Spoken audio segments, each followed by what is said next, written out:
আসসালামু আলাইকুম। আগামীকাল ২১ তারিখ প্রাথমিক বৃত্তি পরীক্ষা ২০২৫ অনুষ্ঠিত হবে কিনা? এটা অনেকের মনে প্রশ্ন এবং অনেকে আমাকে ফোন এবং মেসেজ দেন যে আসলে আগামীকাল পরীক্ষাটা হবে কিনা? দেখুন এখানে একটি বিষয় সেটি হচ্ছে যে যারা কিন্ডারগার্টেন রয়েছেন এবং বেসরকারি যে শিক্ষা প্রতিষ্ঠান রয়েছে তারা কিন্তু আদালতে হাইকোর্টে একটা আপিল করেছিল যে আমরা কেন পরীক্ষায় অংশগ্রহণ করতে পারবো না? সরকারি প্রাথমিকের সাথে কেন আমরা পরীক্ষাটা দিতে পারবো না? এরকম তাদের দাবি। তো এক্ষেত্রে এটা একটু বিবেচনা করে দেন হাইকোর্ট একটা করেছে, স্থগিত করেছিল যে না আসলেও পরীক্ষা কিন্তু বাতিল করেনি। যেহেতু আপনাদের কাছ থেকে ৳১০০ করে নিয়েছে, অর্থাৎ প্রত্যেক সরকারি প্রাথমিক অর্থাৎ ৫ম শ্রেণীর শিক্ষার্থীদের কাছ থেকে পরীক্ষার জন্য। তো পরীক্ষাটা কিন্তু নিবে, ঠিক আছে? এবং প্রশ্ন হচ্ছে আগামীকাল নিবে কিনা, ঠিক আছে? এটাই হচ্ছে প্রশ্ন। আচ্ছা, সেটা জানাবো। তার আগে একটি অ্যানাউন্সমেন্ট রয়েছে। সেটা হচ্ছে যে আ ৫ম শ্রেণী এবং ৮ম শ্রেণীর বৃত্তি পরীক্ষা বা মেধা যাচাই ২০২৫। তো সাজেশন যারা এখনই নেওনি, আমাদের সাজেশন মূল্য হচ্ছে মাত্র ৳১০০।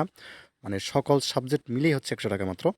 তো হোয়াটসঅ্যাপ এবং ইমোতে যোগাযোগ করলেই হবে। যে নাম্বারটি রয়েছে এটা হোয়াটসঅ্যাপ বা ইমো রয়েছে, এবং পেমেন্টের ক্ষেত্রে বিকাশ বা নগদে পেমেন্ট করতে হবে, নাম্বার এটাই। ঠিক আছে? পেমেন্ট করে লাস্ট নাম্বারটুকু বললেই হবে আমাকে, হোয়াটসঅ্যাপ বা ইমোতে সাথে পেয়ে যাবেন।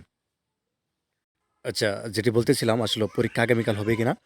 তো পরীক্ষা কিন্তু আগামীকাল হবে না। যেহেতু একটা শুনানির একটি ব্যাপার রয়েছে। আবার আ অর্থাৎ হাইকোর্ট থেকে একটা শুনানি দিবে যে না আসলেও কবে হবে। তবে শিগগিরই হবে। ২-৪ দিন হয়তোবা একটু লেট হতে পারে। যেহেতু এখানে বেশ কিছু বিষয় রয়েছে এবং যেহেতু বেসরকারি এবং কিন্ডারগার্টেন লক্ষ শিক্ষার্থী রয়েছে প্রাইমারি, আপনারা জানেন।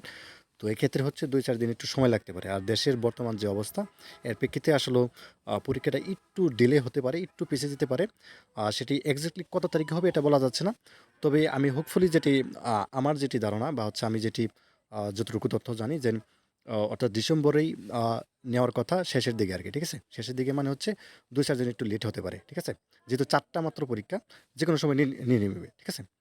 তো ধন্যবাদ সবাইকে ভিডিওটি দেখার জন্য। আল্লাহ হাফেজ।